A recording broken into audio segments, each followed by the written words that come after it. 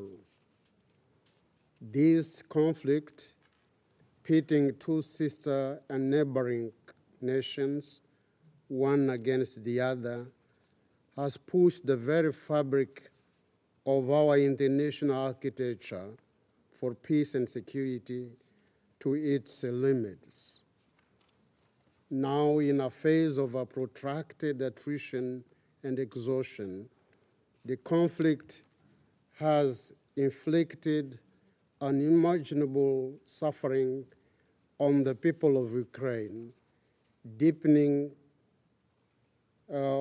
global divisions and shaken the very foundations on which the United Nations has been built.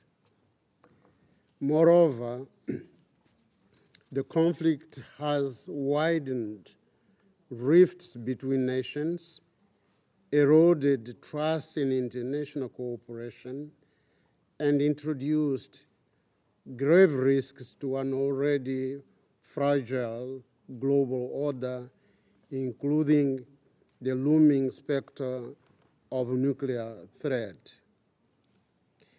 The humanitarian toll has reached catastrophic proportions in Ukraine, compounded by the disregard for international law and international humanitarian law. In addition to this devastating human toll, this war has served as severely disrupted global food and energy supplies, destabilized economies, and exposed critical vulnerabilities of an already unfair and unequal international governance system. Mr. President, the Ukraine-Russia crisis represents possibly the sternest test to international peace and security in the 21st century, in an interconnected world where no nation is immune to the suffering of others.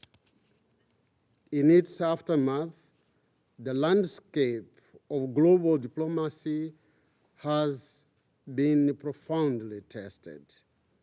The resurgence of Cold War era mindset and dynamics, the erosion of trust among major powers, and the growing dependence on military alliances underscore the severity of our shared predicament.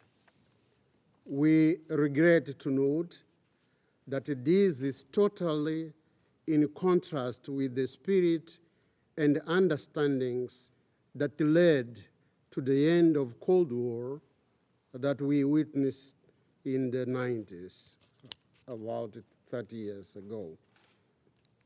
More leadership and vision based on peace, more commitment to our shared concept of collective security, more dialogue, more respect for the sanctity of treaties, and less reliance on modern military doctrines could possibly have brought us to a different outcome, to a more peaceful and less dangerous world. It would have saved us from what an American scholar termed as the rise and fall of peace on earth. Mr. President, at the heart of Mozambique's position on this conflict lies our unwavering commitment to the purposes and principles of the United Nations Charter and to our own Constitution that holds as paramount the primacy of peace and the settlement of disputes by peaceful means. We advocate diplomacy and negotiations in conflict resolution conducted in good faith. They should not be construed as a sign of weakness, but rather as the foundational pillars of peace. Our humble experience as a nation that was built on the stone of a liberation struggle has taught us that it takes courage to wage war, but it takes even greater courage to make peace. Mr. President, it is deeply regrettable that despite numerous scheduled and unscheduled sessions, debates and briefings, the Council has remained paralyzed, unable to overcome divisions and act decisively in the interests of peace and security in Ukraine and in the world. Mozambique urges Security Council members and all parties involved to prioritize unity and collective action in search for peace, security, and stability. We join the wider international community in calling for an immediate end to this conflict on the basis of the principles and ideals that led to the founding of the United Nations and that bring us together in this chamber. I thank you. I thank the representative of Mozambique for their statements, and I give the floor to the representative of the Republic of Korea. Thank you, Mr. President. I appreciate the UK for convening this important meeting. I also extend my gratitude to U.S. Judy Carlo for her comprehensive briefing. I also welcome Ukraine Foreign Minister to this meeting. As we are nearing 1,000 days since the war on Ukraine started, it is simply deplorable that we continue to witness the loss of human lives, mass displacement, and destruction of critical infrastructure. The war is also shaking the international order. Indeed, the aggression of a permanent member of the Security Council against a neighboring sovereign state tramples the fundamental principles of the UN Charter: sovereign equality, territorial integrity, and refrain from the use of force. In addition, we see the global non-proliferation regime underpinned by the NPT precariously eroding. Since the war broke out, Russia, which led global efforts to establish the current non-proliferation regime, has heightened its nuclear rhetoric, suspended the New START Treaty, and de-ratified the CTBT. The ongoing war also represents a blatant violation of the Budapest Memorandum, in which Ukraine agreed to join the NPT as a non-nuclear weapon state in exchange for security assurances that have now been disregarded by a signatory state. The safety of the Zaporizhzhia nuclear power plant is also under threat. Furthermore, this unjustifiable war has been conducted in a cruel manner, involving wanton attacks on residential areas, schools, and hospitals, according to the recent UN reports. Mr. President, as the war continues on, its international repercussions have expanded both in magnitude and scope. Millions of refugees fled Ukraine into Europe. Global food, fuel, and fertilizer prices soared, particularly affecting the global south. Russia is even bringing in other countries to sustain its war machine. Among the various outside help for Russia, the most egregious form of abetting Russia's aggression on Ukraine has come from North Korea. The DPRK is estimated to have shipped about 20,000 containers to Russia since August of last year. This amount of giant shipping containers could carry as many as 9.4 million artillery shells. Yet no one knows how many more munitions will be on the way from the DPRK. Among the some 200 munitions factories in North Korea, those factories producing weapons shipped to Russia are now running at full capacity. Mr. President, now we clearly see yet another level of escalation. My government confirmed last Wednesday that North Korean troops dispatched to Russia have completed their deployment to the battlefield near the Kursk Oblast of Russia and are already engaged in combat operations. This is the first time since the Korean War North Korea is engaged in actual combat with massive troops, about 11,000 soldiers. Russia and the DPRK signed a new treaty, the so-called Comprehensive Strategic Partnership Treaty, last June during President Putin's visit to Pyongyang.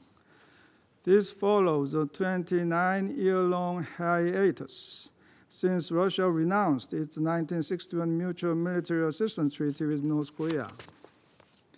We see a possible nexus between the ratification of this treaty and the North Korean soldiers' engagement in combat operations today.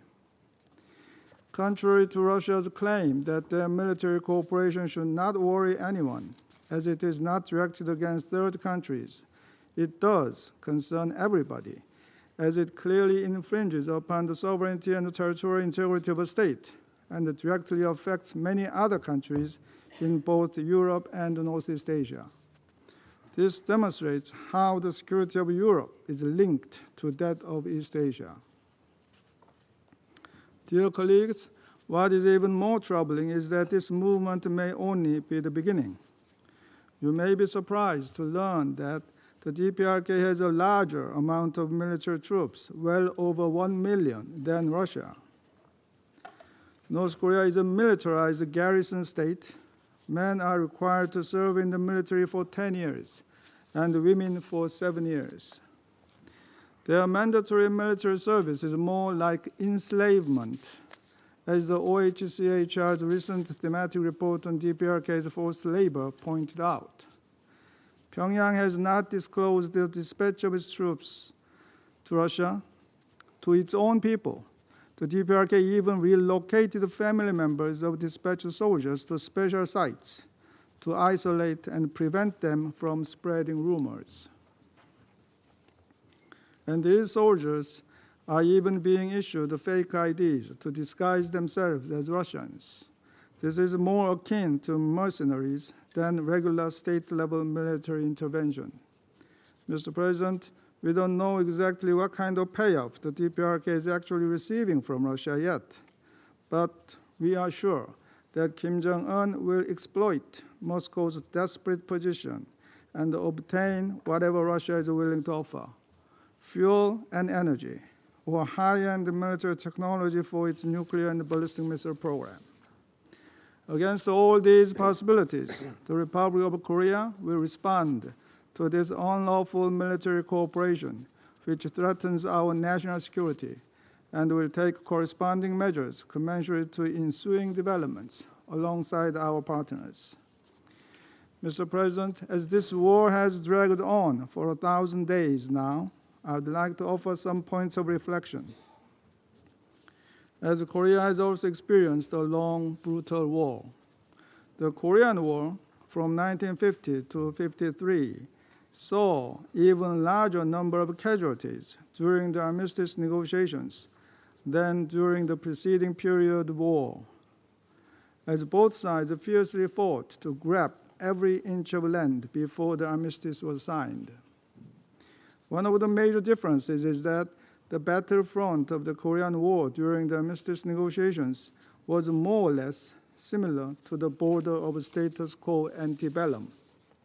In contrast, in Ukraine, starting armistice negotiations now would mean dealing with a completely different battlefront from what it was at the outset of the war. In retrospect, with the crucial help of the free nations committed to UN Charter, the Republic of Korea was able to survive from the Korean War and now thrives with freedom and prosperity. This is why the Republic of Korea is helping Ukraine to survive from the invasion and then to revitalize, rebuild, and flourish. The Republic of Korea will continue to support all international efforts toward this goal and will continue its principled backing for Ukraine through its bilateral Ukraine Peace and Solidarity Initiative. I thank you, Mr. President. I thank the representative of the Republic of Korea for their statement, and I give the floor to the representative of Malta. Thank you, President. I begin by thanking you for convening this high-level briefing. I also thank USG DiCarlo for her insightful and sobering remarks. I welcome the participation of the Ukrainian Foreign Minister to our meeting today. In 2 days, we will mark the 1000th day anniversary since the Russian Federation decided to start a war of aggression against its sovereign neighbor, Ukraine, in violation of the UN Charter. As we approach this grim milestone, Malta remains firm in its belief that this Council must ensure that international law is upheld at all times. Regrettably, Russia's actions on the ground and in this Council constitute a direct affront to the principles and values that unite us.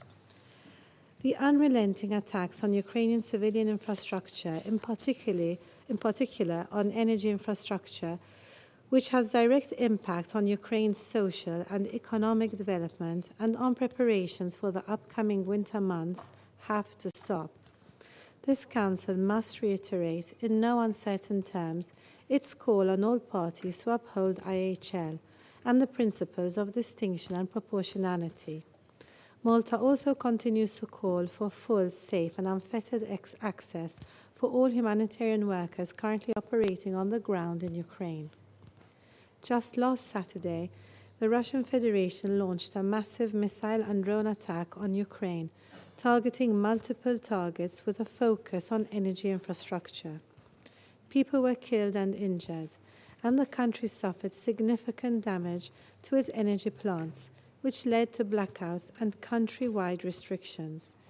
This was one of the largest attacks on Ukraine in recent months, with a clear intention to deplete Ukraine's energy production capacity ahead of the winter months. This news is coupled with the increased intensity of missile and drone attacks, which have picked up during recent months. Ukrainian civilians continue to suffer the brunt of this unjustified and unprovoked war. President, we again express our deep concern with regards to the transfer of weapons and ammunition from DPRK and Iran to the Russian Federation. These transfers prolong Russia's war of aggression on Ukraine and continue to deteriorate the humanitarian situation in the country. Some of these transfers violate UN Security Council resolutions. In addition, the deployment of troops from the DPRK on the front lines in Ukraine represents a dangerous escalation. The presence of foreign troops on the front lines broadens this war. It also directly endangers European as well as global peace and security. We call on all states to stop supporting and enabling this illegal war of aggression. President, we stress the need for full accountability for all crimes committed by Russia and Ukraine, and reaffirm our support to the ongoing work of the ICC, the Independent International Commission of Inquiry on Ukraine, and the Register of Damage. We also further reiterate our support for the establishment of a special tribunal for the prosecution of the crime of aggression against Ukraine. This Council cannot lose sight of this war and the importance of striving towards setting the conditions for negotiations to secure peace. We need to focus on achieving a comprehensive, just and lasting peace in Ukraine, in line with the UN Charter. We will support all efforts aimed at achieving such goals, providing that Ukraine is included at all steps during this process. We can never accept a world in which might is right, and therefore once again call upon the Russian Federation to immediately withdraw all its troops from the internationally recognized borders of Ukraine. Until that day comes, Ukraine has a right to defend itself under Article 51 of the UN Charter. Thank you. I thank the representative of Malta for their statement, and I give the floor to the representative of Guyana. Thank you, Mr. President. I thank USG DiCarlo for the update and welcome the participation of His Excellency Andriy Sybiha, Minister of Foreign Affairs of Ukraine, in today's meeting. Mr. President, we meet today for yet another important meeting on the conflict in Ukraine. This time, on the eve of the 1,000th day since the war began. Guyana is deeply concerned that for every additional day of this war, innocent lives continue to be lost. We are alarmed by the recent escalations and reiterate our call for a peaceful end to this war. We also demand that the parties uphold their obligations under international law, including international humanitarian law, and take constant care to spare civilians and civilian objects from harm. The war has taken a heavy toll on the civilian population, especially in Ukraine. Millions have been displaced and forced to live as refugees in foreign lands. Those unable to flee live in constant fear of losing their lives, loved ones, and livelihoods. It is time to put an end to the suffering, to the death and destruction being inflicted upon innocent civilians for over 3 years. Mr. President, in its latest situation report, the Office of the High Commissioner for Human Rights documented at least 183 civilian deaths and 903 injured in Ukraine in October. OHCHR has also consistently documented cases of arbitrary detention, torture, summary executions, sexual violence, transfers and deportations of children, and forced conscription of protected persons. This Council has a duty and a responsibility to respond to what is taking place. We must continue to demand that the parties comply with their legal obligations and find a peaceful end to this war. We have the entire UN mechanism at our disposal, with eminently qualified and skilled experts in all fields. We must put the system to work for peace. While we work to find a way to end the conflict, civilian lives must be protected. We must do more to agree on practical measures to minimize civilian harm. We appreciate the important contribution that UN agencies, international NGOs, and local NGOs have made in responding to the humanitarian crisis in Ukraine. We hope these positive efforts will continue and call for independent monitors, including OHCHR, to have regular, unimpeded, and confidential access to all detained persons.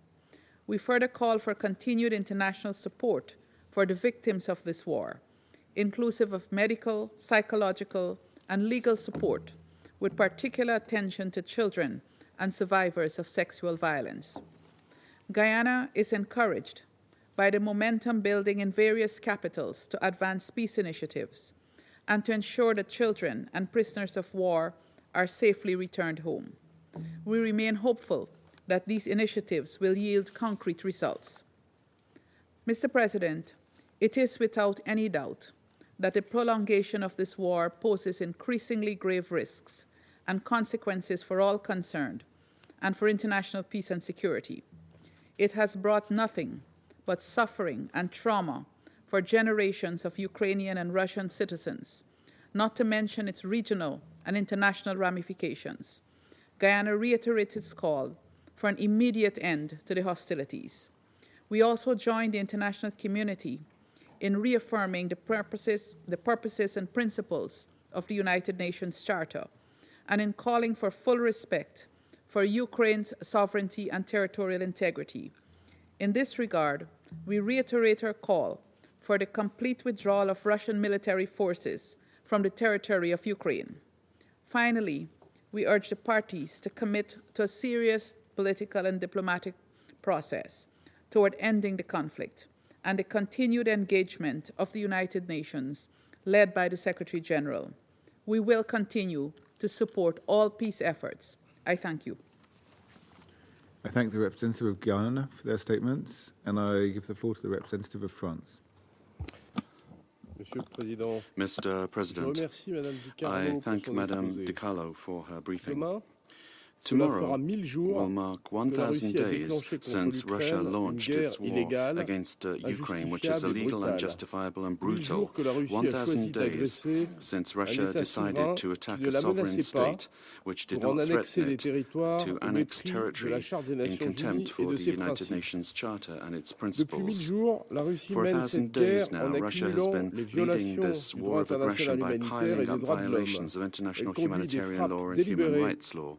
It continues striking deliberately civilian population assets in Ukraine, where the human disaster that is getting worse. It continues to target energy infrastructure in the country, forcing the people of Ukraine to brave the cold of a third winter of war. It is imperiling global food security by striking port infrastructure and grain infrastructure, despite the efforts of France and its partners to enable the shipment of grain to Ukrainian grain to civilian populations in Gaza, for example.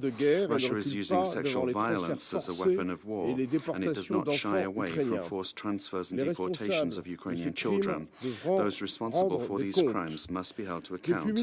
For 1,000 days, Russia has insisted on prosecuting its war of aggression, despite the growing cost of its war effort. For this, it is prepared to hollow out the foundations of the global non-proliferation architecture,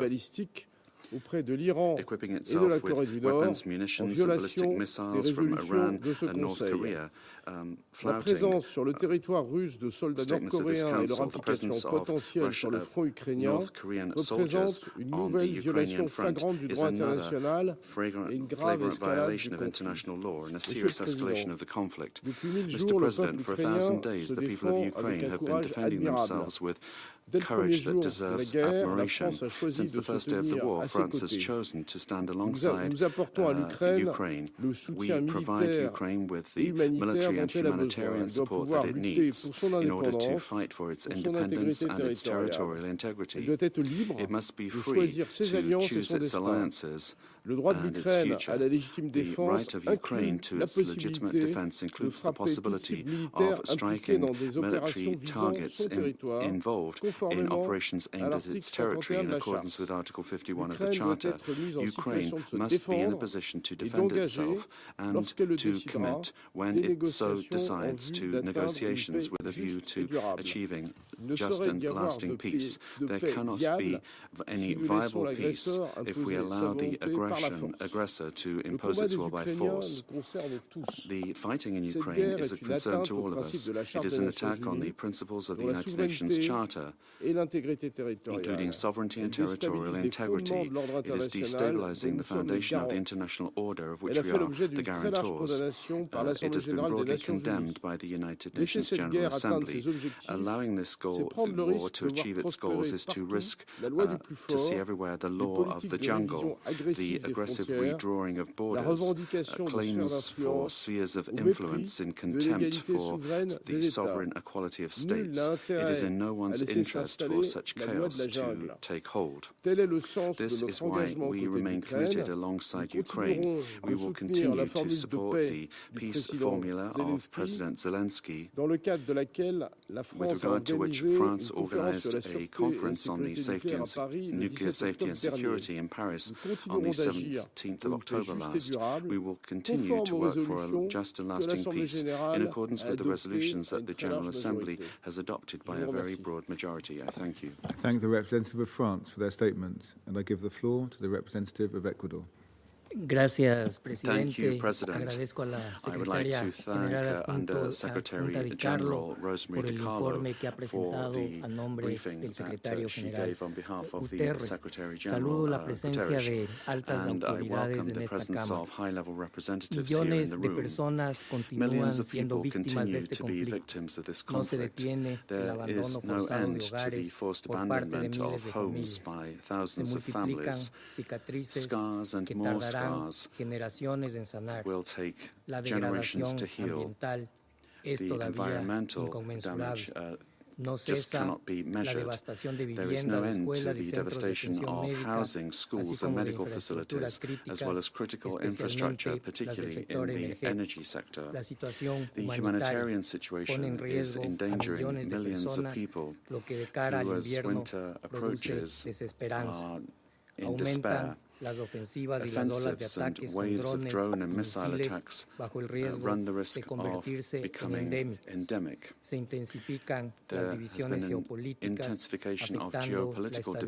divisions global affecting y desafiando global los pilares stability and que challenging sostienen the la paz pillars y that seguridad underpin internacionales. international peace and Señor security. Presidente, Mr. President, sobre estos enunciados podrían speeches could elaborarse be given in sendos support discursos of each of que these llevarían assertions, a and una they would lead conclusión to an indisputable. indisputable La Carta conclusion. de las Naciones The Unidas del United Derecho Nations Internacional Charter, y el Derecho international Internacional law and Humanitario international humanitarian siguen law continue erosionándose to de be manera alarmante eroded in con an cada alarming fashion desarrollo de with esta each injustificable development that guerra. we see in this Como unjustifiable expresé war. en la sesión de As esta I mañana stated in sobre the la meeting guerra this en morning Medio on Oriente, the war in the Middle cada East, vida perdida every es irreparable y lost life especialmente is chocante cuando se irreparable, trata de and it's niños. particularly shocking Ya es when we're talking suficiente. about children. La Enough is violencia enough. debe cesar de The inmediato. violence must cease Señor immediately. Presidente, President, colegas, las partes están obligadas a proteger a la población civil y respetar plenamente el derecho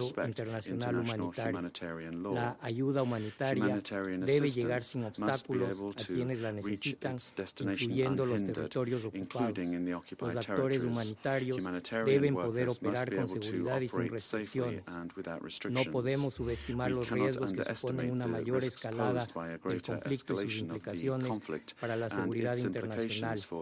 Es crucial que las partes encuentren caminos hacia la desescalada y eviten cualquier acción que pueda agravar aún más la situación.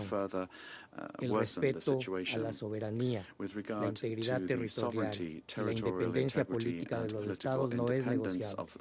No existe disposición alguna en la Carta que admita o legitime el uso o la amenaza del uso de la fuerza como medio para resolver las disputas entre las naciones.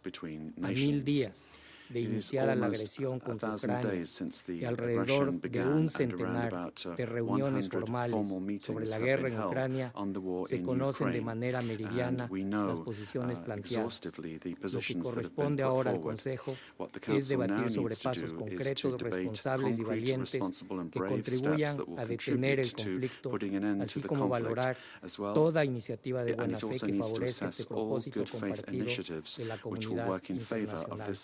Recordemos que a pesar de las divisiones existentes, este órgano ya se mostró unido en la declaración de la Presidencia de 6 de mayo de 2022 sobre Ucrania y reconoció que en virtud de la Carta todos los Estados miembros se han comprometido a resolver sus controversias internacionales por medios pacíficos. Señor Presidente, en línea con su vocación de paz, el Ecuador promueve la solución pacífica de los conflictos a través del diálogo y la diplomacia. Y por tanto, reafirmo su compromiso de seguir trabajando para avanzar hacia soluciones que permitan alcanzar la paz en estricto respeto a los principios establecidos en la Carta de las Naciones Unidas, el derecho internacional y la soberanía, independencia e integridad territorial de Ucrania. Muchas gracias. Thank you very much. I thank the representative of Ecuador for their statement, and I give the floor to the representative of the Russian Federation. Господин председатель, Mr. President, There is certain symbolism in the fact that it was our British colleagues presiding over the Security Council this month who forced through the meeting today, timing it to coincide to 1,000-day mark since the Ukrainian crisis reached a hot phase. We had once again an opportunity to see that for you and your colleagues, this is nothing more than just a good media opportunity to demonize Russia, to place trite labels on it, the kinds of labels that your statements by Western colleagues predictably teamed with. And in your country, UK, Russophobia has long before 2022 made Russophobia a state policy.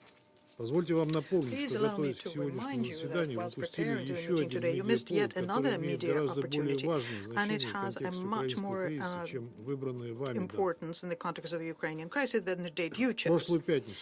Last Friday, on the 15th of November, was exactly 950 days since the moment the former Prime Minister of the UK, Boris Johnson, visited Kiev. There, he, and we know that for a fact now, dissuaded the head of the Kiev regime from signing a Istanbul peace agreement with Russia, which had already been initialized. That would have stopped the hostilities. At the time, we were very close to it. And as a goodwill gesture, Russia even withdrew its troops from the north of Ukraine, in particular from areas near Kiev. In other words, 50 days after the start of the special military operation, where the losses in the Ukrainian armed forces were not yet that significant, the hostilities had every chance of ending if it hadn't been for the interference of the British Prime Minister, who convinced Zelensky that he should continue fighting, that he would have Western support and weaponry, and he will thus be able to inflict strategic defeat on Russia. And the British Prime Minister and his accomplices were very much interested in such defeat. And so as to explain this kind of shift to the Ukrainian public opinion, the British special forces and mass media participated in staging a crude provocation in Bucha. There, after the Russian forces' withdrawal, people's corpses were brought and arranged on the streets there, and the origin, the real reason for death, no one bothered to explain to us, despite the fact that we asked for it several times. In other words, it turns out that the UK pushed the Kiev regime towards its inevitable defeat, precipitating its choice for confrontation with Russia and continuing. And I think that Ukraine will long remember the fact that it's because of these actions on the part of your country Ukraine today is in a terrible economic state, that it lost most of its army and material, and also lost at least 4 of its regions, in addition to what was lost in 2014 when Crimea left Ukraine. Ukrainians have long stopped wanting to fight. What a volunteer looks like, the Ukrainian army has not known for 2 years now. The Kiev regime banned man's leaving from a country, and they're catching those people who are evading the draft on the streets using firearms. And they're throwing these people into a senseless meat grinder. The eastern front of the Ukrainian armed forces in the Donbass is collapsing. You know very well what the rate of the progress of our army is, and the Zelensky regime was trying to keep Western support, undertook a senseless incursion into the Kursk Oblast, tried to capture and mine the Kursk NPP, and this resulted in the loss of tens of thousands of troops. This misadventure was a fatal error and accelerated the Ukrainian defeat, and they will not be spared from that defeat, no matter what kind of Western weaponry they're given. The initiators of the meeting today, as a matter of transparency, should have told us about the astronomical profits the UK received over the 3 years of military support to Ukraine. How, on the blood and tragedy of Ukrainians, your arms manufacturers became wealthy, and your defense ministry used up its old material, which had to be disposed of in any event.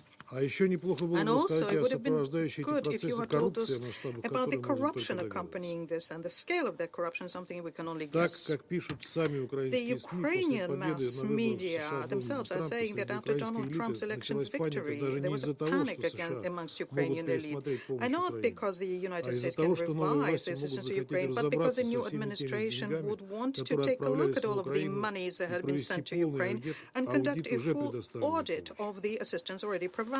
This scenario, as being said by the Ukrainian experts, is far more frightening for Zelensky because a considerable share of assistance is stolen or pocketed by the expired Ukrainian president and his entourage.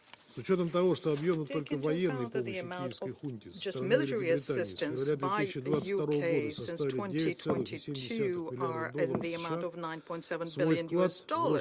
Given that, we can say that your contribution to the corruption in Ukraine was certainly made by your country as well. We'll probably not end up seeing any kind of an investigation by British authorities because in such cases what is important in investigations is to make sure you don't end up accusing yourself. Mr. President, for those who know the history of the UK, the country, the history of your country, it's a long-term interference in Ukraine, which culminated in the actions I just mentioned. This has not been a revelation. Pitting neighbors against each other, sowing discord between peoples and countries, and then supporting one against each other is something the UK relished doing very well for centuries. All of your former colonies can tell about this in colorful detail.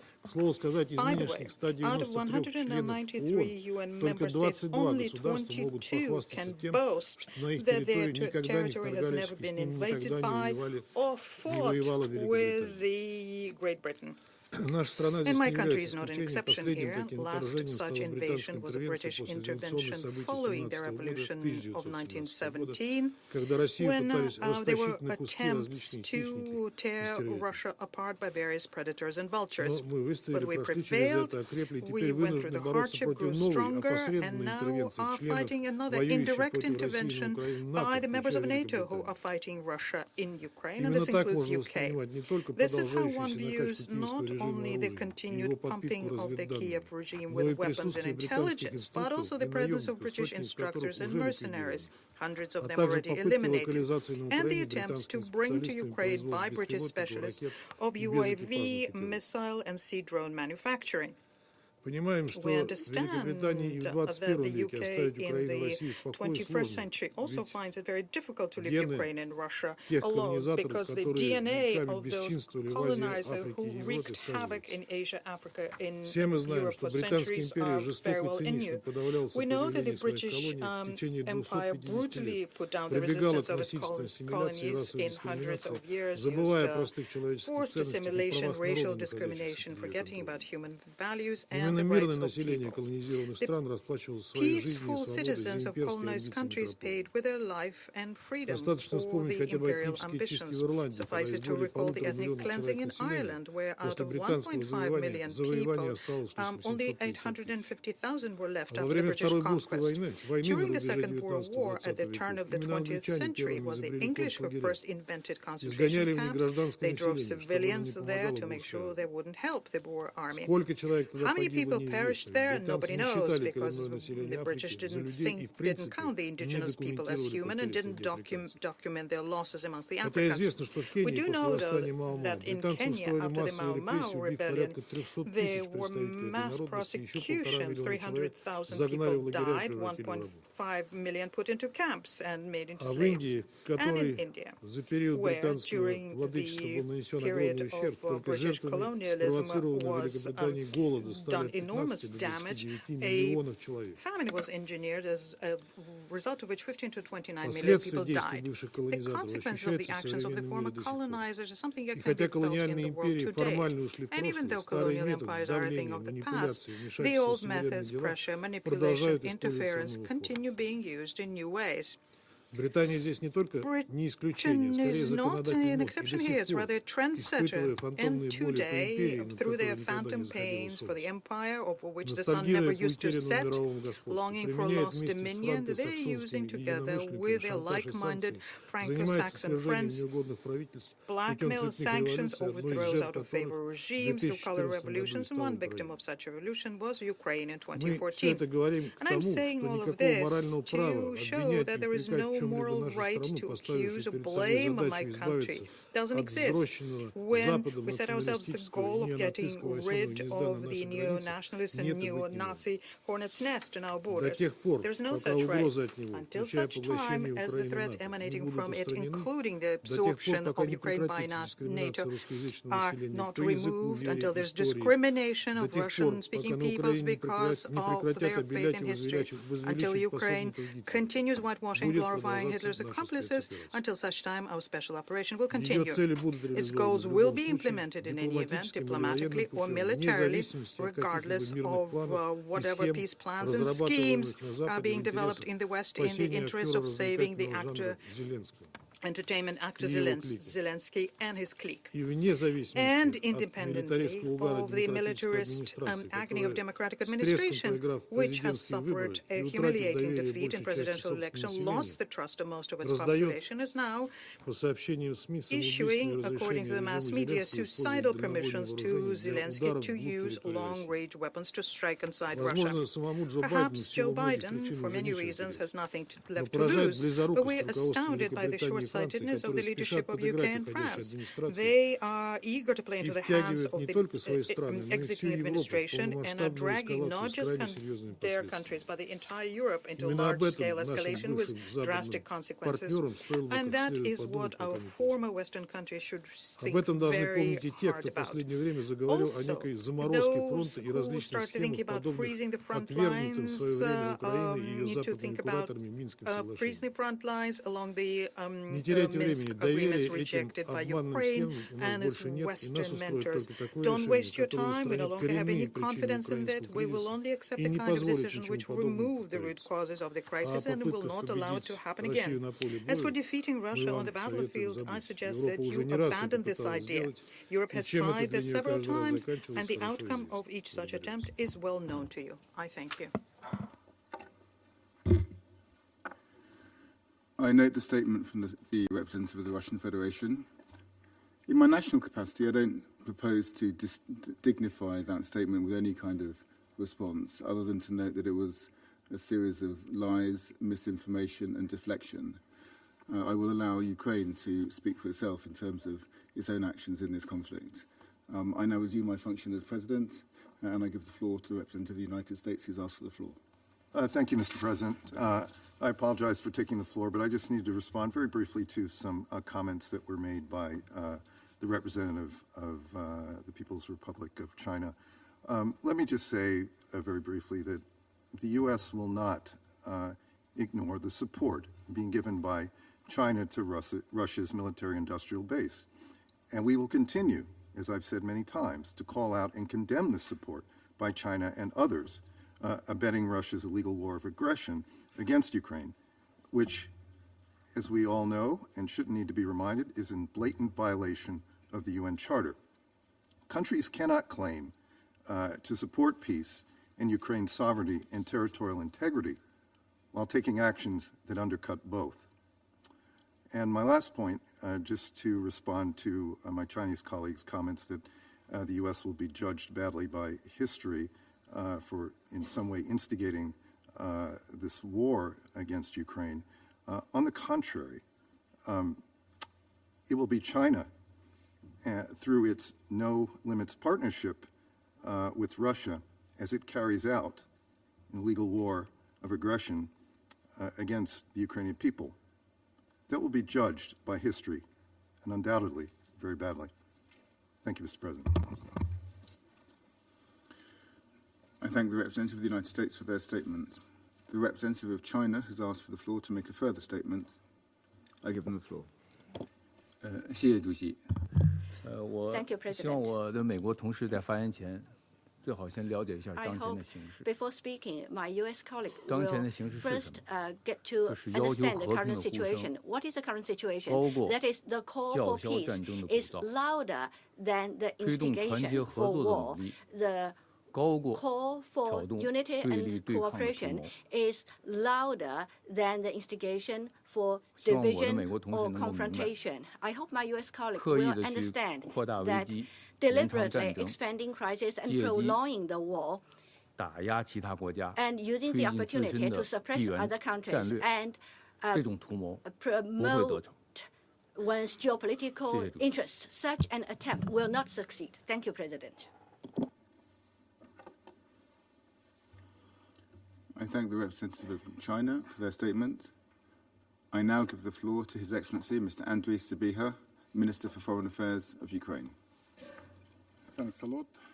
Mr. President, as well as my British colleague, I will not dignify the lie of Russian envoy, total lie. So, Mr. President, I would like to thank the UK for convening this meeting and for its strong leadership. We do really appreciate.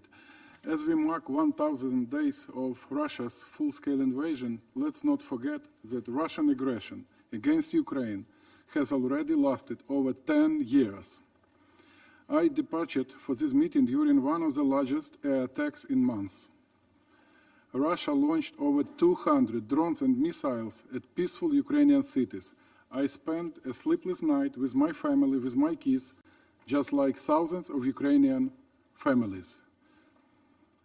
Russia struck critical civilian infrastructure once again: ordinary residential buildings, energy system, transmission substations of our nuclear power plants.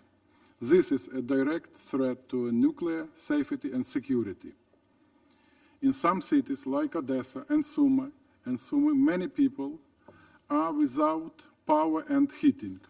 10 people were killed in Odessa and 12 people, including 2 children in Sumy. Many more were injured.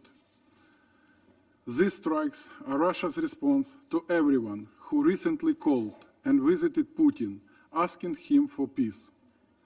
Putin wants war, not peace, and we must increase the price of the war for him. 1,000 days is a very big number.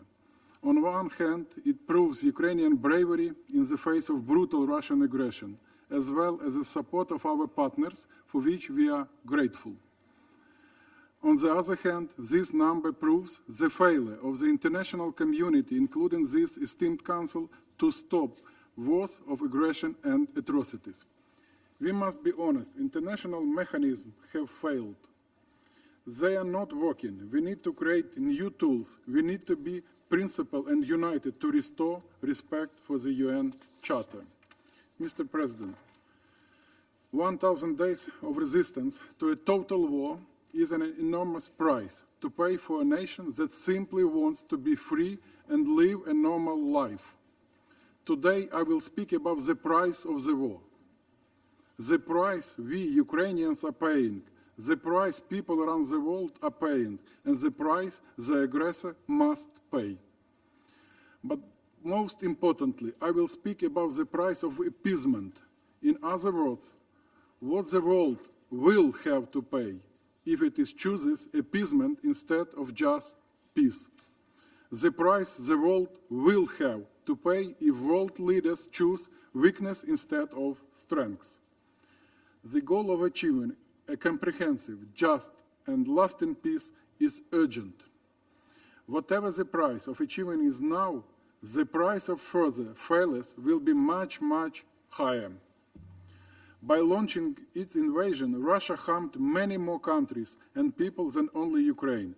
This invasion has worsened many global crises. Russia weaponizes food, energy, and other resources, affecting millions of people. Russia's naval blockade of Ukrainian ports led to food shortages and record high food prices. About 400 million people around the world rely on Ukrainian grain. Many of them were put at the risk of hunger. Russia is also weaponizing energy. and endangers people not only in Ukraine but also in other countries. This war was one of the primary factors that slowed global economic growth and increased inflation. Furthermore, such a blatant violation of international law caused a global security crisis. If Russian aggression succeeds, other aggressors will be tempted to attack their neighbors and commit atrocities. Since the beginning of its aggression in 2014, Russia has violated about 400 international treaties. That's the reality. Defense spending in the world is rising and taking resources away from education, healthcare, tackling climate change and other important global issues. Mr. President, no one in the world pays a higher price for Russian aggression than the people of Ukraine. This is why they, and only they, must be the ones to define the terms of peace. Imagine what it's like to lose in 1 second your beautiful young wife and 3 children, aged 10 and 2 years, and just 2 months, because your home was struck by a Russian drone. This is what happened a few days ago to 34-year-old Maxim Kulik from Kryvyi Rih. This is the price of the war. This year, Russia intensified executions of Ukrainian prisoners of war. We are currently investigating 49 criminal cases involving the killing of 124 of them. According to UN, 95% of our prisoners of war faced torture in Russian captivity, brutal tortures. Some of the most horrible crimes of this war are crimes against Ukrainian children. Russia stole every Ukrainian child's normal childhood. At least 659 children were killed by Russia since 2022, numbers that continue to rise. This is the price of the war.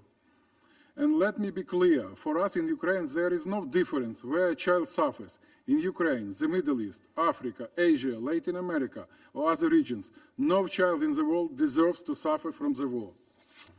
Widespread crimes and human rights violations are being committed right now against millions of Ukrainians who remain in the occupied territories.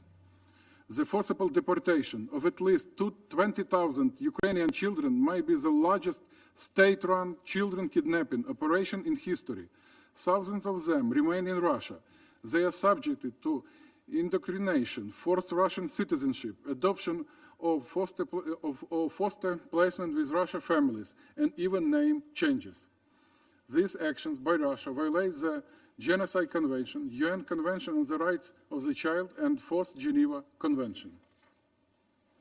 In this regard, I refer to the Montreal Pledge made by participants in the recent Ministerial Conference on the Human Dimension of the Peace Formula.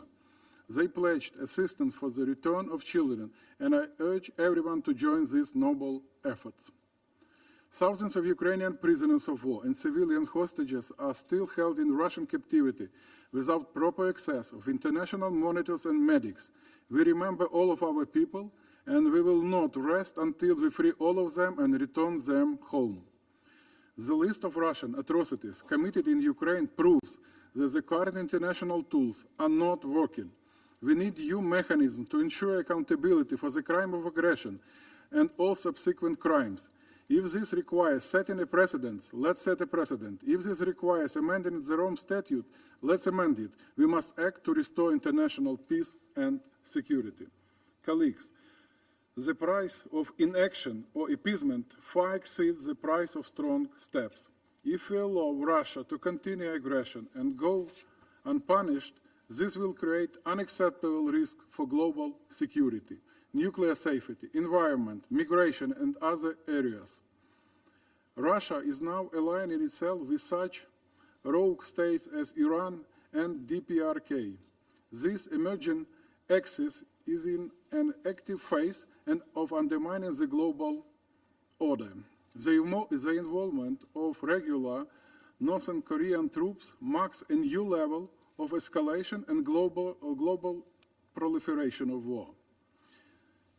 This is a real part of a North Korean ballistic missile KN-23 that struck Ukraine. Such deadly missiles fall on our people constantly. They can carry around 500 kilograms of explosives. The most recent hit was Brovary near Kyiv on November 13th. We know precisely what North Korea wants to get from Russia in response: technology for missile, nuclear, and other military programs. This will have an impact far beyond the borders of two states, including in the Indo-Pacific. The same applies to the deepening of Russia's defense cooperation with Iran. By the way, we have proof that Russia started using thermobaric warheads on Iranian Shahed drones to cause maximum destruction. And the question is, what does Tehran want from Moscow in return? Again, very specific things that can further worsen the security situation in the Middle East. This war is much larger than Ukraine, and its price for the world can get much higher if we don't stop Russia now. In total, between February 2023 and October 2024, the Ukrainian Defense Forces recorded more than 4,600 cases of use by Russia of ammunition containing hazardous chemicals. Today's report of OPCW is a timely reminder of all the red lines crossed by Moscow. It confirms the evidence provided by Ukraine, in particular a grenade marked RGVO and the corresponding soil samples. We have proven that Russia uses prohibited chemical substances on the battlefield. For Russia, this is also a war for natural resources, a very colonial approach. They try to capture Ukraine's rich deposits of manganese, uranium, titanium, and other resources. And we must stop the aggressor from proceeding further if we want to avoid these critical resources falling into the hands of Russia, North Korea, and Iran. Russia currently loses around 1,500 soldiers killed and wounded in action per day. Russia loses in 10 days in Ukraine a comparable amount of soldiers to the Soviet losses in Afghanistan in 10 years of war. These are the bloodiest occupied square meters ever. This also shows how low is the price of human life in Russia. Mr. President, the world cannot afford peace in any cost in Ukraine, because in the end the price will be too high. It might lead to an even larger possible global war. We witnessed this in 2014.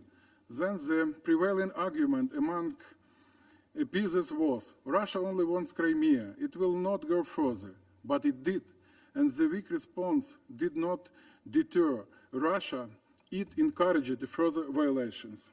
Russia started the war in Donbass. Ukraine signed the Minsk agreement and held almost 200 rounds of negotiations with Russia. There were 20 ceasefire agreements. 8 years of peace process ended when Russia launched a full-scale invasion of Ukraine. By the way, next month will mark the 30th anniversary of the Budapest Memorandum. Today, this document stands as a reminder to the whole world, never trust Russia. Their word has no value. So why should anyone believe that Putin will act differently now or on a new argument? Not before we raise the price for his aggression. As a co-principle of our approach, whether in Ukraine or anywhere else. The fastest way to end this war is to increase the support of Ukraine. It needs to defend itself and to compel Russia's withdrawal. Equipping Ukraine with the necessary means and removing artificial limitations on weapon use will speed up just and lasting peace. Tightening sanctions will deprive Russia of funds for the war. Next year, Moscow plans to feed $146 billion into its war machine. At the same time, Russia's shadow fleet can bring at least $120 billion in oil revenues. We must cut these bloody revenues. Supporting Ukraine, President Zelensky's victory plan and the peace formula is the only realistic path to a comprehensive, just and lasting peace for Ukraine and the world. And one more important point. There is no justification for putting Ukraine and Russia on the same footing as two sides of the war. This is not a conflict between two parties. This is a war of aggression. Russia is the aggressor. Ukraine defends itself. False moral equivalence must stop.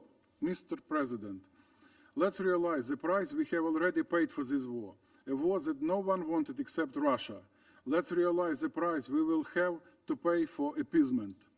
Let's take real action for real peace. Peace through strength. I thank you for your attention. I thank His Excellency Mr. Sibiha for his statements. Colleagues, I wish to remind speakers to limit their statements to no more than 3 minutes in order to enable the Council to carry out its work expeditiously. The flashing light on the collar of the microphone will prompt speakers to bring their remarks to a close after 3 minutes. I now give the floor to the representative of Turkey. Thank you, Mr. President. I also thank USG Rosemary DiCarlo for her valuable briefing. I also welcome participation of the Minister of Foreign Affairs of Ukraine, Andriy Shiba, in this meeting. As the war is about to enter its fourth year, the highly attritional nature of the conflict remains unsustainable for all parties involved. The cost of the war is mounting, having already inflicted profound suffering on millions in Ukraine and beyond. In addition to the worsening humanitarian crisis, the current situation continues to threaten nuclear security. Since the beginning of the war, Turkey has maintained a principled policy on three main fronts. First, commitment to Ukraine's territorial integrity and sovereignty. Second, supporting any initiative that aims at achieving peace. And third, mitigating the fallout of the war.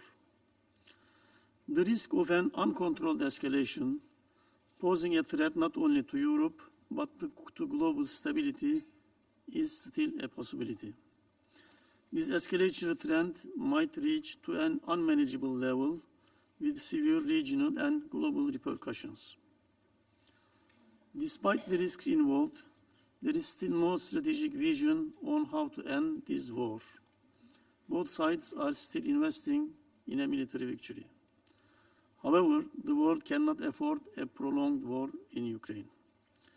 That's why we need to focus our efforts on finding a workable, pragmatic and realistic plan to achieve peace, to avoid a global catastrophe. We remain convinced that this conflict can only end through negotiations. In line with the UN Charter, any peaceful resolution of conflicts must advocate for a just peace rooted in international law. We must jointly continue our calls for restraint on use of force and leave room for diplomacy. Ultimately, a just peace can only be achieved through direct dialogue and mutual understanding. A result-oriented approach should be developed jointly before it's too late. Negotiations on various tangible topics, such as food and energy security, maritime safety in the Black Sea, and exchanging of prisoners of war, could be the basis for peace talks. The time has come to identify common ground to discuss how to reach a just and lasting negotiated settlement between the sides. To establish the much-needed peace in Ukraine, Turkey is prepared to play a facilitating role again when the sides are ready. Thank you. I thank the representative of Turkey for their statement, and I give the floor to the representative of Czechia. Thank you, Mr. President. Tomorrow, we will mark a solemn milestone, 1,000 days since Russia began its full-scale invasion of Ukraine. However, it bears remembering that Russia's war of aggression actually commenced in February 2014 with the illegal annexation of Crimea. For more than a decade, a permanent member of this very council has perpetrated atrocities, bombarded civilians, and committed egregious human rights abuses in blatant violation of international law and the UN Charter. Let me state it loud and clear.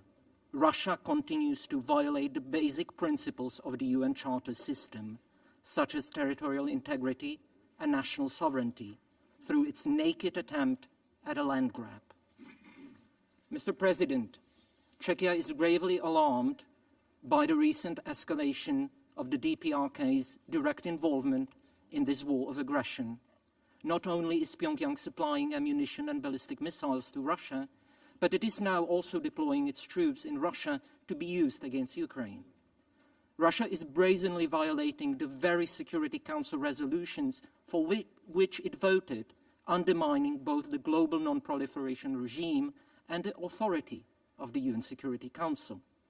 Moreover, the DPRK's direct involvement in Russia's war of aggression poses a dire threat to the Indo-Pacific security. We have repeatedly urged fellow UN member states, including China, to cease enabling Russia's aggression against Ukraine by providing Russia with political and military support.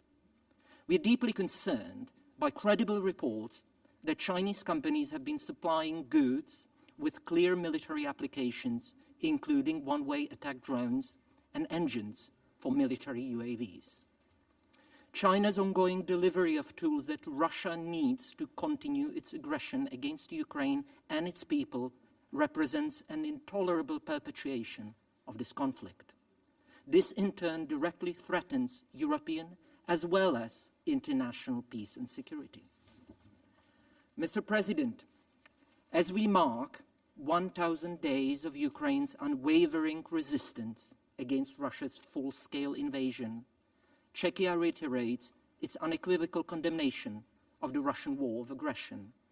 We remain fully committed to providing political, financial, humanitarian, and military support to Ukraine and its people as they exercise their legitimate right to defend their homeland. To conclude, I remain convinced that our common goal now must be to intensify efforts to ensure that Ukraine emerges victorious from this horrific war and secures a just and lasting peace in accordance with the UN Charter. I thank you. I thank the representative of Czechia for their statement, and I give the floor to the representative of Lithuania. Thank you, Mr. President. Thank you for convening today's Security Council briefing. I also thank USG De Carlo for her valuable insights. I have the honor to speak on behalf of the 3 Baltic states of Estonia, Latvia, and my own country, Lithuania. We also align ourselves with the statement of the European Union. Today we must recall the horror of peaceful towns and villages of Ukraine that 1,000 days ago, overnight, were turned into rubble and their residents became victims of the Russia's war crimes. Only in the town of Bucha, which was under Russia's troops' control in March 2022, suffered over 100 targeted killings. This weekend alone, Russia launched more than 120 missiles and 90 drones targeting Ukraine civilian infrastructure. In Odessa, 10 people were killed, over 40 injured. Russia continues to violate the UN Charter, disregarding multiple GA resolutions, including on principles of the UN Charter underlying a comprehensive, just and lasting peace in Ukraine that was adopted in February 2023 with a majority of 141 votes. Russia ignores the order of the International Court of Justice to immediately suspend all military operations in Ukraine. Also on 17th of March 2023, the International Criminal Court issued arrest warrants against Vladimir Putin and Maria Lvova-Belova over allegations of involvement in the war crimes of child abduction during the invasion of Ukraine. Over 19,000 Ukrainian children have been taken from the Ukraine to Russia. Mr. President, Ukrainian people continue to fall victims of Russia's attacks. The latest OCHR report has documented that conflict-related violence since 2022 killed over 11,000 civilians and injured over 24,000, and the actual numbers are much higher. We are witnessing a disturbing surge in aerial attacks by Russia targeting civilians and civilian infrastructure. Over the past 2 months, the use of long-range drone attacks by Russia's forces has escalated dramatically. In this regard, I would like to express our appreciation for the work done by the UN in Ukraine, OCHA, UNHCR, and UNDP, and other humanitarian agencies working tirelessly and under threat to alleviate sufferings of the Ukrainian people facing Russia's war of aggression. In 2024, Estonia, Latvia, and Lithuania has been included in the Ukraine's regional refugee response plan, coordinated by the UNHCR, to provide protection and support for refugees from Ukraine. Over 170,000 refugees are being hosted in the Baltic states this year. Mr. President, Russia has stepped up its war of aggression by turning to alliance with the DPRK, which violates multiple UN Security Council resolutions, namely Resolution 1718, Resolution 1874, and Resolution 2270, all which Russia itself supported and committed to uphold. The DPRK's involvement by providing ballistic missiles and now troops and heavy weapons in Russia's war against Ukraine poses an increasing threat to regional stability in Europe and Asia with severe global repercussions. This escalation from Russia and the DPRK demands firm international response. We call on the Technical Secretariat of the Organization for Prohibition of Chemical Weapons to monitor the situation in Ukraine closely, as Russia is reportedly using chemical weapons in Ukraine. Mr. President, we fully support Ukraine's victory plan. First and foremost, this includes Ukraine's joining NATO. Ukraine's membership in NATO is the key for long-term security and stability in Europe, and our own security is incomplete without it. We strongly reject attempts to pressure Ukraine to negotiate on unfavorable terms at the expense of its sovereignty and territorial integrity, as this approach has nothing to do with just and sustainable peace.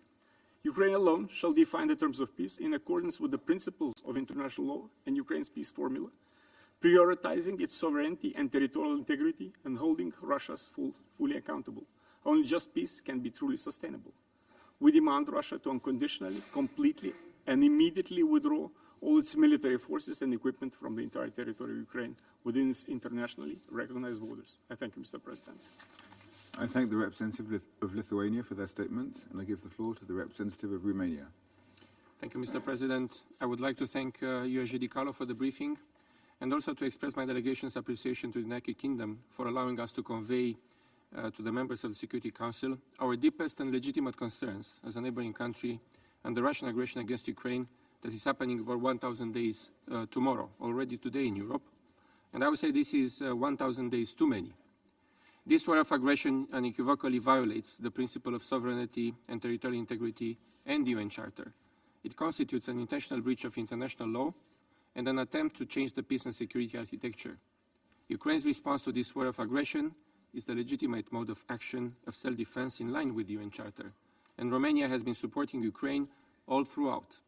It is our shared political and moral responsibility to support Ukraine in its fight for independence, territorial integrity, and sovereignty. We place our trust in international law and in the UN principles, and we believe each sovereign nation is free to decide its foreign and domestic policies. We condemn strongly deliberate attacks against civilians and civilian critical infrastructure, including recent attacks over the past few days. We heard today from USG Di Carlo, as we heard in the past 1,000 days from other briefers, about the high price Ukrainian civilians are paying, and we just heard from Foreign Minister Sibiha on this exact high price the civilians in Ukraine are paying. And we are all too familiar with the severe impact of this war on food security, not only for Ukraine, but for many countries around the world. We are also confronted with a considerable high risk for maritime security and freedom of navigation in the Black Sea, as USG Di Carlo also mentioned, with Russian missiles endangering commercial ships. Mr. President, my last point today regards the future. The UN Charter needs to be at the core of a comprehensive, just and lasting peace in Ukraine. Accountability is at the forefront. No country should assist a war of aggression, irrespective of when or where it happens. The only option is an immediate and complete withdrawal of Russia's troops from the entire territory of Ukraine within its internationally recognized borders. And this message has been valid on day one of the aggression, as it is now 1,000 days after. Thank you, Mr. President. I thank the representative of Romania for their statement. I now give the floor to His Excellency, Mr. Stavros Lambrinidis, Head of the Delegation of the European Union to the United Nations. Thank you, Mr. President. I have the honour of speaking on behalf of the European Union's member states, candidate countries North Macedonia, Montenegro, Albania, Ukraine, Republic of Moldova, Bosnia-Herzegovina, and Georgia, and Liechtenstein, Andorra, Monaco, San Marino aligned themselves. I want to thank the UK for organising this meeting, and of course USG Di Carlo for her very important briefing. Colleagues, tomorrow marks a somber milestone, 1,000 days since Russia's unprovoked and unjustified full-scale invasion of Ukraine, a war of aggression that continues to shake the world, 1,000 days of senseless human suffering, 1,000 days of an unprecedented violation of the UN Charter, 1,000 days of inspiring courage and resilience by the Ukrainian people. In light of these grim circumstances, I would like to emphasize 3 key points. First, Russia's violation of Ukraine's sovereignty and territorial integrity and its attempts to acquire territory by force concern every single EU member state. We must, all of us, condemn such actions today, because otherwise we will end up condoning similar blatant attacks on any and all of us tomorrow. Protecting the sovereignty and territorial integrity of all UN member states, regardless of their size and power, is our collective duty. Second, Russia must abide by the will of the global community, as expressed in several resolutions of the UN General Assembly, and immediately and unconditionally cease its war of aggression, including its deliberate attack against Ukraine's civilian infrastructure and energy sector. Attacks on civilian infrastructure have surged, leading to the highest civilian casualty rates since the start of the war. Yesterday morning, we witnessed yet another such massive Russian attack. Russia has a plan to weaponize energy and to pressure the Ukrainian people ahead of a freezing winter into submission, they hope. Shame on them. And Russia disregards the civilian lives in the territories it currently occupies. Extrajudicial killings, arbitrary detentions, enforced disappearances, systematic use of torture, sexual violence, crimes against humanity. Russia and its leadership must be held fully accountable. And beyond Ukraine, Russia, of course, continues to weaponize food. It has continued to intensify its efforts to disrupt the Black Sea corridor with attacks on civilian port infrastructure in and around Odessa. Here again, we have to condemn them, all of us. Third, we urgently need a comprehensive, just and lasting peace anchored in the UN Charter. To this end, Russia, the aggressor, must withdraw all its troops from the entire territory of Ukraine within its internationally recognized borders. No initiative about Ukraine can be taken without Ukraine. And any serious proposal for peace must be based on the UN Charter and international law. We urge third countries to cease all assistance to Russia's war of aggressions, not just direct military support, but also provision of dual-use goods and other sensitive items. And we condemn the deepening military cooperation and arms transfers between the DPRK and Russia. They also flagrantly violate multiple United Nations Security Council resolutions. Friends, participation of DPRK troops in Russia's illegal war of aggression against Ukraine would represent a unilateral hostile act by the DPRK at the reckless invitation of Russia, with grave consequences for European and global peace and security. And in closing, Mr. President, for the past 1,000 days, a brave Ukraine has been exercising its inherent right to self-defense in response to Russia's illegal, unprovoked, brutal aggression. We must continue to defend Ukraine's right to protect its territory and its people in line with the UN Charter. We must continue to protect the integrity of the UN Charter itself. And we must keep doing so for as long as it takes. Thank you, Mr. President.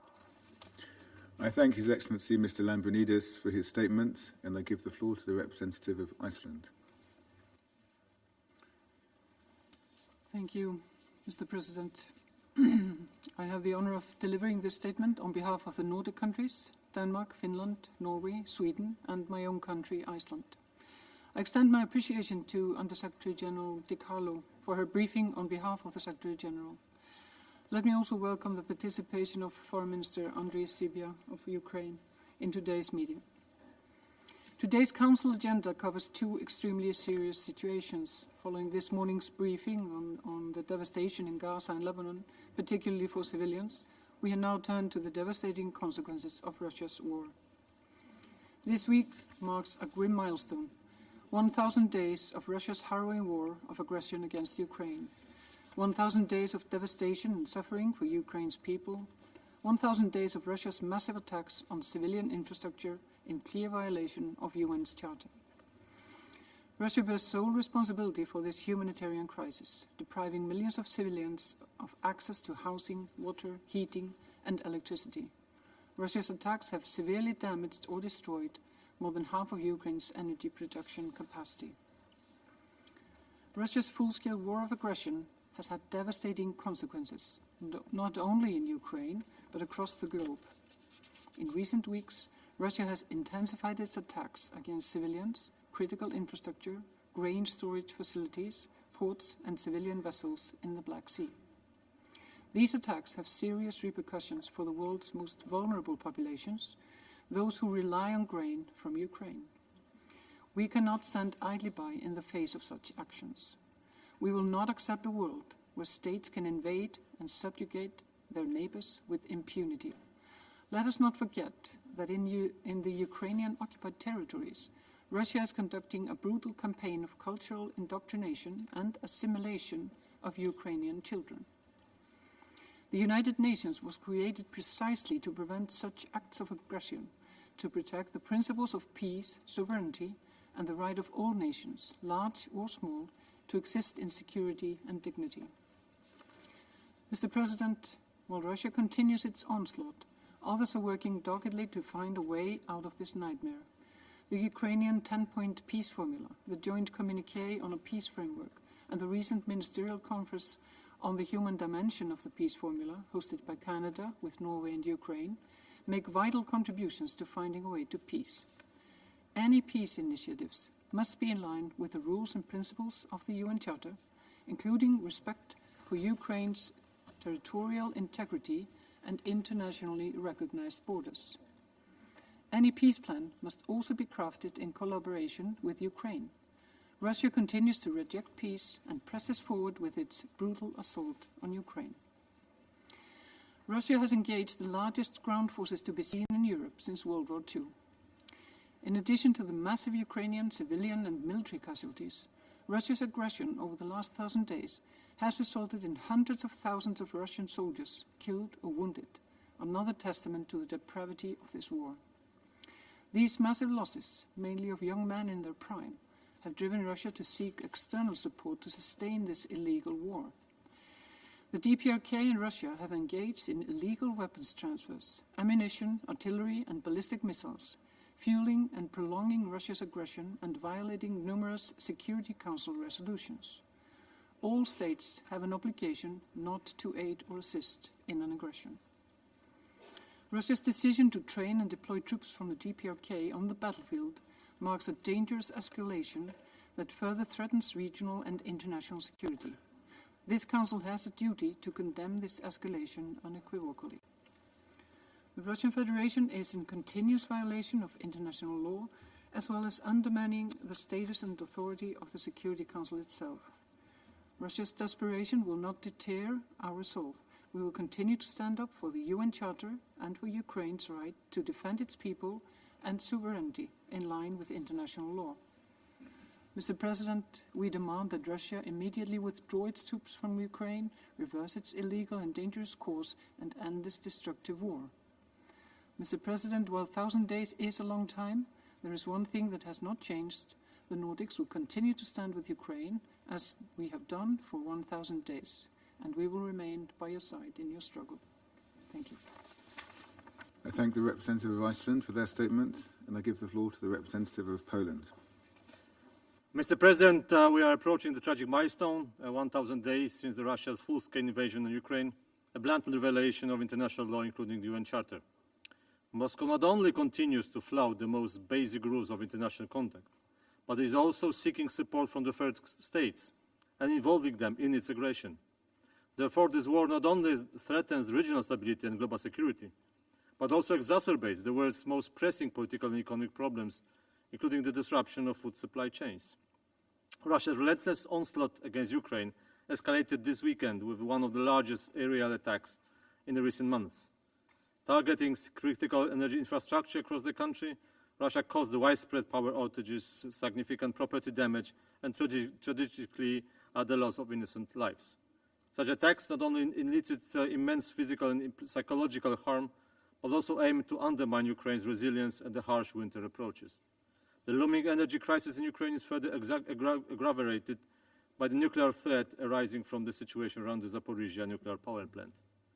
Poland unequivocally condemns these heinous atrocities and demands an immediate end to Russia's brutal war.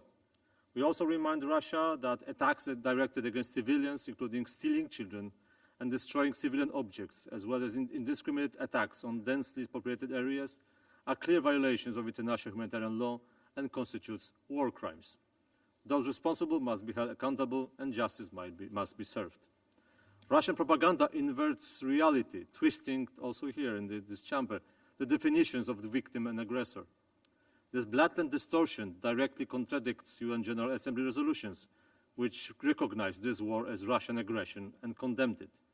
In this context, we reiterate that through its defensive operations to diminish Russia's capacity to wage its illegal war, Ukraine is exercising its inherent right to self-defense in full compliance with international law as enshrined in Article 51 of this UN Charter.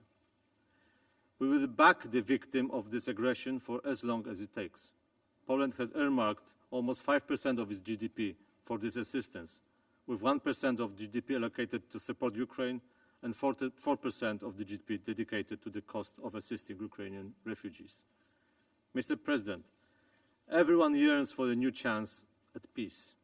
However, any peace agreement must be forged through consent. No one should be compelled to accept a peace that does not align with the interests or aspirations of the victim. That being said, let me be very clear. There is no shortcut to peace. A just and lasting resolution must be agreed upon with Ukraine, with the participation of all affected countries and support of the international community. Any other path will only lead to a potential further suffering and instability. And I thank you. I thank the representative of Poland for their statement, and I give the floor to the representative of Germany. Thank you, Mr. President. 1,000 days of Russia's full-scale invasion of Ukraine, a grim milestone in modern history. So many lives, too many lives, have been lost. Ukrainian children, civilians, and soldiers. Our thoughts are with all those who have suffered and lost their lives due to Russia's aggression, including those affected by this weekend's wave of massive airstrikes, which killed civilians and caused severe damage to Ukraine's power system. Targeting civilian infrastructure is unacceptable and constitutes a potential war crime. The Security Council must remain consistent and firm in condemning such actions, demanding that civilians be protected. Around the world, we hear resounding calls for an immediate end to this devastating war. And yet, in our pursuit of a sustainable peace in Ukraine, we must be clear. Russia's occupation and annexation of Ukrainian territories are unmistakable violations of international law and a blatant affront to the UN Charter, which cannot be justified through sham referenda or the like. We cannot condone Russia's violation of Ukraine's territorial integrity and sovereignty as a viable path to peace. Let us not forget the high cost of yielding to the illegal use of force by a state attacking its neighbor. Every member state of the United Nations must reject such a course. Russia must be held accountable. Germany remains steadfast in supporting Ukraine's comprehensively, including its diplomatic efforts to end this conflict. Any peace must be based on the UN Charter and not imposed over the heads of the Ukrainian people who have borne the brunt of this aggression for 1,000 days now. We stand unwaveringly by Ukraine and call on Russia once again to end this war immediately and fully withdraw its troops. Only then we can build a just and lasting peace. I thank you. I thank the representative of Germany for their statement, and I give the floor to the representative of Italy. Thank you, Mr. Chair. Italy fully aligns itself with the statement by the European Union and would like to add some considerations in its national capacity. I want to thank the United Kingdom for organizing this meeting at the grim milestone of 1,000 days since Russia's unprovoked and unjustified full-scale invasion of Ukraine. 1,000 days of war is a tragic reminder of the need to remain resolute in ensuring that international law prevails, not just in Ukraine, but wherever it is challenged. Italy remains committed to a comprehensive, just, and lasting peace in line with the UN Charter, based on the principles of sovereignty, independence, unity, and territorial integrity. We firmly believe that full implementation of these principles is a matter not in the exclusive interest of Ukraine and Europe, but of the entire UN membership, since they are the foundations that hold the international community together. These principles have been strongly evoked and reaffirmed by the G7 of Foreign Ministers meeting chaired by Italy in September on the side of the high-level week of the UN General Assembly. A clear message of support for Ukraine's independence and sovereignty has been reiterated by the G7 leaders' statement issued to mark the 1000th day of Russia's war of aggression against Ukraine. In this regard, the G7 and partners' foreign ministers expressed grave concern regarding the deployment of DPRK troops to Russia, as well as Russia's unlawful procurement of DPRK ballistic missiles in breach of multiple UN Security Council resolutions. We condemn Russia's increased attacks on civilian critical infrastructures and reaffirm our support for Ukraine's energy sector. Italy, in particular, is contributing to ensure Ukraine's resilience, providing, in addition to our bilateral aid, targeted financial support to EBRD projects for the country's hydroelectric output. In 2025, we will host the Ukraine Recovery Conference. Together, we will lay the foundations for a prosperous, independent Ukraine within our common European family. We must now call for an even greater involvement of all UN member states to contribute to the solution of this devastating, senseless war. We need diplomacy also to sustain the legitimate concerns and expectations of developing countries, which are impacted by the broader repercussion of this conflict in terms of disruptions to global supply chains and food security. We remain committed to collaborating with all partners ready to support peace efforts. Now it is time to intensify our collective efforts to achieve this goal. I thank you. I thank the representative of Italy for their statement. There are no more names inscribed on the list of speakers. The meeting is adjourned.